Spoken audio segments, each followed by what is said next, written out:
Halo semua, kami dari Biro Pengadaan Barang dan Jasa, Sekretariat Daerah Provinsi Sumatera Utara. Pada kesempatan kali ini, kami akan menjelaskan tentang review dokumen persiapan pengadaan pekerjaan konstruksi.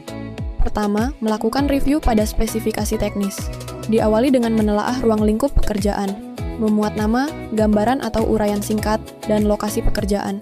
Kemudian, menelaah kinerja pekerjaan atau output performance. Dapat ditinjau dari kualitas, kuantitas, waktu, biaya, atau lokasi. Paket pekerjaan dapat dilengkapi dengan studi kelayakan. Mencakup analisis kebutuhan, teknis, biaya, atau manfaat sebagai dasar perencanaan dan pelaksanaan pekerjaan. Selanjutnya, menelaah tingkat kompleksitas pekerjaan. Pekerjaan yang kompleks memiliki risiko dan ketidakpastian yang tinggi, memerlukan teknologi yang tinggi, menggunakan peralatan yang dirancang khusus, dan sulit untuk didefinisikan secara teknis. Pekerjaan sederhana memiliki risiko dan ketidakpastian rendah, menggunakan teknologi umum atau konvensional, peralatan standar, serta dapat didefinisikan secara teknis. Selanjutnya, menelaah apakah pekerjaan konstruksi dengan kontrak tahun tunggal atau kontrak tahun jamak.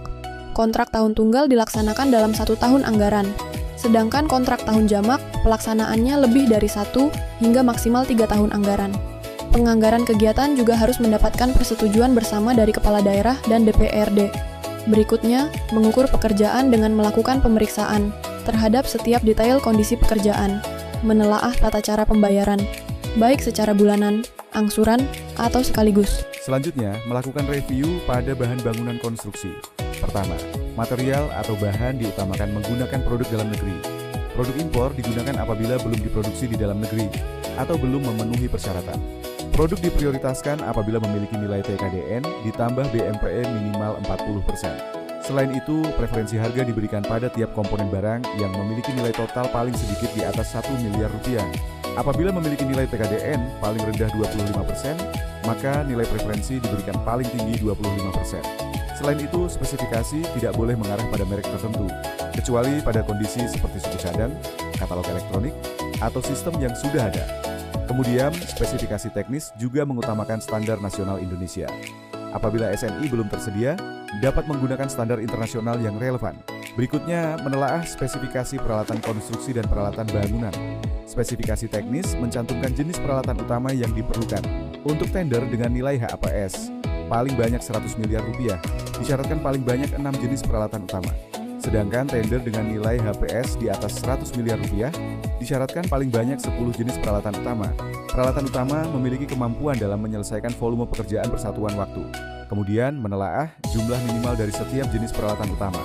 Untuk tender dengan nilai HPS paling banyak 100 miliar rupiah, disyaratkan paling banyak 3 unit peralatan utama. Untuk tender dengan nilai HPS di atas 100 miliar rupiah, disyaratkan paling banyak 3 unit peralatan utama. Berikutnya, melakukan review pada spesifikasi proses atau kegiatan konstruksi. Spesifikasi teknis memuat penetapan identifikasi bahaya keselamatan dan kesehatan kerja pada setiap tahapan kegiatan pekerjaan konstruksi. Selain itu, memuat persyaratan petugas K3 atau ahli K3 yang terlibat dalam pekerjaan, termasuk ketentuan kepemilikan sertifikat kompetensi. Setiap proses atau kegiatan pekerjaan dilengkapi dengan prosedur kerja penggunaan APD sesuai dengan potensi bahaya masing-masing kegiatan. Selanjutnya, menelaah spesifikasi metode konstruksi atau metode pelaksanaan atau metode kerja. Pekerjaan utama yang diuraikan metode pelaksanaannya ditetapkan berdasarkan nilai bobot tertinggi secara berurutan. Untuk tender dengan nilai HPS sampai dengan 100 miliar rupiah, ditetapkan paling banyak 3 pekerjaan utama. Untuk tender dengan nilai HPS paling sedikit 100 miliar rupiah, ditetapkan paling banyak 4 pekerjaan utama. Metode kerja dapat dilaksanakan sesuai dengan kondisi lokasi dan dapat dikerjakan oleh pekerja. Jangka waktu pelaksanaan pekerjaan ditetapkan secara realistis, terukur, dan sesuai dengan kompleksitas pekerjaan. Jangka waktu pelaksanaan pekerjaan juga selaras dengan metode pelaksanaan yang digunakan.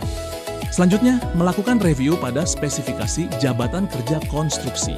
Pertama, penetapan personil manajerial konstruksi.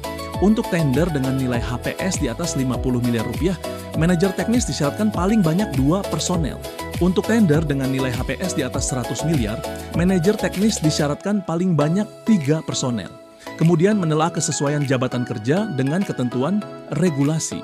Untuk pekerjaan kualifikasi usaha kecil, personel manajerial yang disyaratkan meliputi jabatan pelaksana dan petugas keselamatan konstruksi atau ahli K3 konstruksi atau ahli keselamatan konstruksi.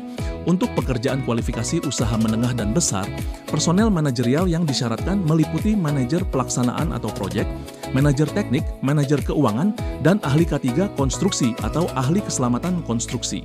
Berikutnya menelaah kesesuaian penetapan tenaga K3 berdasarkan tingkat risiko keselamatan konstruksi. Risiko keselamatan konstruksi kecil mensyaratkan petugas keselamatan konstruksi tanpa syarat pengalaman.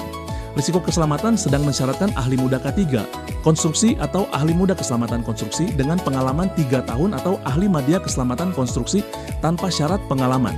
Risiko keselamatan konstruksi besar mensyaratkan ahli madya K3 konstruksi atau ahli madya keselamatan konstruksi dengan pengalaman 3 tahun atau ahli utama K3 konstruksi atau ahli utama keselamatan konstruksi tanpa syarat pengalaman.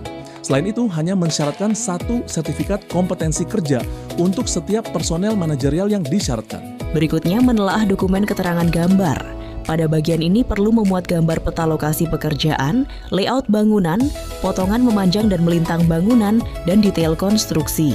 Spesifikasi teknis juga memuat ketentuan penyusunan dan penerapan rencana keselamatan konstruksi. RKK memuat penetapan 1 uraian pekerjaan dan 1 identifikasi bahaya serta tingkat risiko pekerjaan. Kemudian menelaah ketersediaan dan kelengkapan dokumen Detailed Engineering Design. Dokumen harus disusun secara lengkap sehingga memungkinkan peserta memahami ruang lingkup pekerjaan dan menyusun penawaran dengan baik.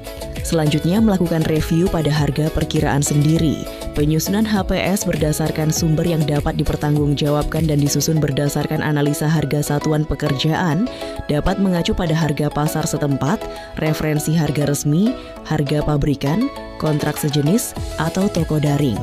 Komponen biaya pembentuk HPS meliputi biaya langsung berdasarkan analisa harga satuan pekerjaan, yaitu tenaga kerja, bahan dan peralatan, biaya tidak langsung, keuntungan penyedia, serta PPN. Nilai HPS yang ditetapkan oleh PPK harus sesuai dengan metode pemilihan penyedia, seperti e-purchasing, pengadaan langsung, penunjukan langsung, tender cepat atau tender. Selanjutnya, melakukan review pada rancangan kontrak. Standar dokumen mengacu pada Peraturan LKPP Nomor 12 Tahun 2021. Bentuk kontrak juga harus sesuai dengan nilai paket. Bisa berupa bukti pembelian atau pembayaran, kwitansi, SPK, maupun surat pesanan. Jenis kontrak harus sesuai dengan karakteristik pekerjaan. Apakah dalam bentuk kontrak lamsam, harga satuan, gabungan lamsam dan harga satuan, kontrak putar kunci, biaya plus imbalan, kontrak payung, atau kontrak berbasis kinerja. Naskah perjanjian telah disusun secara lengkap, terdiri dari pembukaan, isi, dan penutup. Rancangan kontrak juga mengatur tentang SSUK dan SSKK. SSUK memuat ketentuan umum yang berlaku untuk semua jenis pekerjaan.